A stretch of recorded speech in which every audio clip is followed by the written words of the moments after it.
ay rated SPG. Striktong patnubay at gabay ng magulang ang kailangan. Maaaring may masiselang tema, lengguwahe, karahasan, sexual, horror o droga na hindi angkop sa Welcome back mga ka-Episode Plus at narito ang mga dapat nating abangan dito nga lang sa abot kamay na pangarap kung saan matutuloy na nga ang pagtulungan nito ni Annalyn sa pagpapatuloy nga rin ng ginagawa na rin nga na pagtulungan nito ni Lolo Pepe sa mga nabandon nga na bata.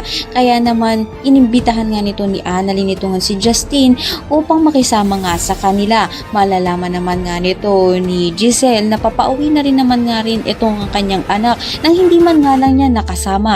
At ayon nga dito nga kay Dr. Nyag, ayaw naman din siyang makita at makasama nga nito dahil hanggang ngayon masama pa rin ang loob nga nito.